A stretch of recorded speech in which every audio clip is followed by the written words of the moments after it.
તો સમાચારોની શરૂઆત કરીશું વડોદરાના રાજમહેલ રોડ પર આવેલી પોલો ક્લબ ખાતે આજે વડોદરા લોકસભાનું ભાજપનું બૂથ પ્રમુખ સંમેલન યોજવામાં આવ્યું હતું, જેમાં પ્રદેશ ભાજપ પ્રમુખ સી.આર. પાટીલ ઉપસ્થિત રહ્યા હતા. ભાજપના બૂથ પ્રમુખો અને કાર્યકરોને સંબોધન પણ કર્યું હતું. આ પ્રસંગે કોંગ્રેસના 250 જેટલા કાર્યકરો પણ ભાજપમાં જોડાયા હતા અને સી.આર. પાટીલે વડોદરા લોકસભા બેઠક જીતાડવા બૂથ પ્રમુખોને આહવાન પણ કર્યું હતું અને તેઓને કેવી રીતે આ ટાર્ગેટ પૂરો કરવો તે અંગે પણ માર્ગદર્શન આપ્યું હતું. તો સી.આર. પાટીલે બૂથ પ્રમુખોને સંબોધતા જણાવ્યું હતું કે વાદ અને વિવાદમાંથી બહાર આવી જાઓ. એમની માનસિકતા ઠીક નહીં હોય, જેથી કંઈ બોલી ગયા હશે પણ એની ચિંતા ન કરો, તમે અમારી માનસિકતા ઠીક રાખો. તો હવે સી.આર. પાટીલ દ્વારા પણ જનસભાને સંબોધિત કરવામાં આવી હતી, જેની અંદર મોટી સંખ્યામાં કોંગ્રેસના કાર્યકર્તાઓ છે તે ભાજપમાં જોડાયા હતા અને તેમને કહેવામાં આવ્યું કે તમે તમારી માનસિકતા ઠીક રાખો.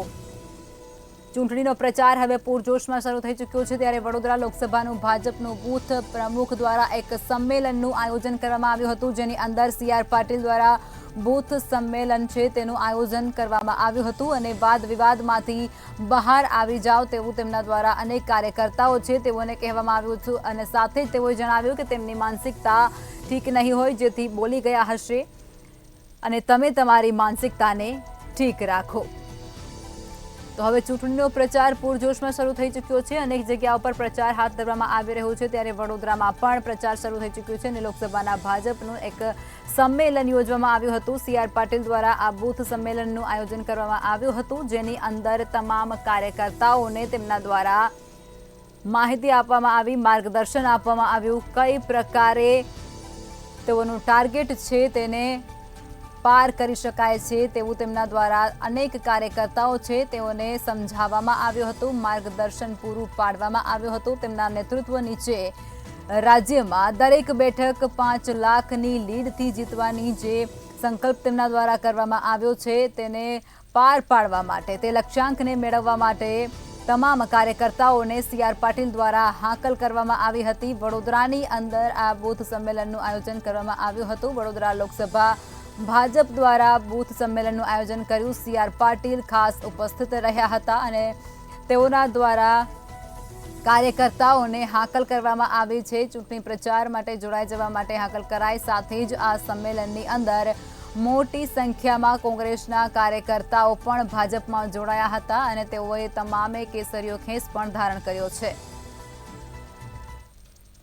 ગુજરાતની 26 લોકસભા બેઠકો માટે ત્રીજા તબક્કામાં 7 મેના રોજ ચૂંટણી યોજાશે, ત્યારે ભાજપના મુખ્યમંત્રી ભૂપેન્દ્ર પટેલ અને ભાજપના અધ્યક્ષ સી.આર. પાટીલ દ્વારા જે છે તેઓ ચૂંટણી પ્રચારની તમામ કમાન જે છે પોતાના હાથમાં લીધી છે. ત્યારે આજે વડોદરા ખાતે ભાજપના અધ્યક્ષ સી.આર. પાટીલ દ્વારા જે છે બૂથ પ્રમુખોનું એક સંમેલન યોજવામાં આવ્યું હતું, જેમાં તેમાં આગામી લોકસભા ચૂંટણીમાં કેવી રીતે 5 લાખ કરતાં વધુ સીટોથી બેઠકથી જીતી શકાય તેને લઈને છે બૂથ પ્રમુખોને માર્ગદર્શન આપવામાં આવ્યું હતું. સાથે જ જે જીતુ સુખડિયા છે, જે પૂર્વ ધારાસભ્ય છે, તેમના દ્વારા જે છે એક વિવાદિત નિવેદન આપવામાં આવ્યું, તેને લઈને સી.આર. પાટીલ દ્વારા નિવેદન આપવામાં આવ્યું કે આ પ્રકારના નિવેદનોને લઈને તમારે કોઈ વિચલિત થવાની જરૂર નથી, તેમજ આ પ્રકારના જે નિવેદનો આપે છે તેમની માનસિક સ્થિતિ સારી નથી, તેના લીધે તમારે પોતાની માનસિકતા પણ તમારે જે છે એ ગુમાવવાની જરૂર નથી, પણ તમારે આગામી જે ચૂંટણી છે તેના પર તમારે ફોકસ કરવાની જરૂર છે. સાથે જ જીતુ સુખડિયા છે તેના દ્વારા જે છે પ્રદેશના જે નેતૃત્વ છે તેને લઈને એક નિવેદન આપવામાં આવ્યું હતું કે તેમના દ્વારા જે છે જે જૂના જોગીઓ છે તેને અવગણના કરવામાં આવે છે. આ પહેલા પણ વડોદરાની બેઠકને લઈને જે છે વિવાદ થયો હતો અને તેને લઈને જે છે જે પહેલાના જે ઉમેદવાર હતા લોકસભાના ઉમેદવાર તેને બદલવા પડ્યા હતા. એ વિવાદનું જે તેનો જે અંત આવતા જ ફરીથી રાજકોટની જે લોકસભા બેઠક છે તેનું પણ હજી ગુજવાયેલું છે.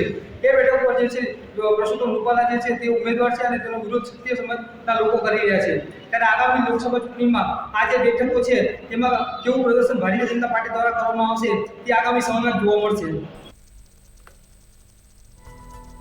સી.આર. પાટીલ દ્વારા એક સંમેલનને સંબોધિત કરવામાં આવ્યું હતું, જેની અંદર તેઓએ મોટા પ્રમાણમાં જનમેદનીને સંબોધિત કરી હતી, જેની અંદર ભાજપના અનેક કાર્યકર્તાઓ અને અધિકારીઓ ઉપસ્થિત રહ્યા હતા. તેની સાથે જ અનેક નેતાઓ પણ ખાસ ઉપસ્થિત રહ્યા હતા. સાથે જ તેઓને 5 લાખની જે લીડથી રાજ્યમાં તમામ બેઠકો જીતવાની છે તેને લઈ અને જે લક્ષ્યાંક છે તેને પાર કરવા માટે તમામ કાર્યકર્તાઓને હાકલ કરવામાં આવી અને આ સંમેલનની અંદર 250થી પણ વધારે એટલા કાર્યકર્તાઓ કોંગ્રેસના હતા તેઓ ભાજપની અંદર જોડાયા છે અને આ તમામ કાર્યકર્તાઓ દ્વારા કેસરીઓ ધારણ કરવામાં આવ્યો છે ત્યારે તેમને શીખ પણ CR પાટીલ દ્વારા આપવામાં આવી છે વાદ અને વિવાદમાંથી બહાર આવી જાઓ તેવું તેમના દ્વારા કહેવામાં આવ્યું છે અને તમામ લોકો છે તેઓને ચૂંટણીના પ્રચારમાં લાગી જવા માટે CR પાટીલ દ્વારા હાકલ કરવામાં આવી છે તો CR પાટીલ દ્વારા એક બૂથ સંમેલનનું આયોજન કરવામાં આવ્યું જેની અંદર મોટી સંખ્યામાં ભાજપના કાર્યકર્તાઓ ખાસ ઉપસ્થિત રહ્યા હતા મોટી સંખ્યામાં બહેનો પણ ખાસ ઉપસ્થિત જોવા મળી હતી તેની સાથે જ આ તમામ કાર્યકર્તાઓ છે તેને ચૂંટણીના પ્રચારમાં લાગી જવા માટે CR પાટીલ દ્વારા હાકલ કરવામાં આવી હતી આ સાથે જ 250 જેટલા કોંગ્રેસના કાર્યકર્તાઓ ભાજપમાં જોડાયા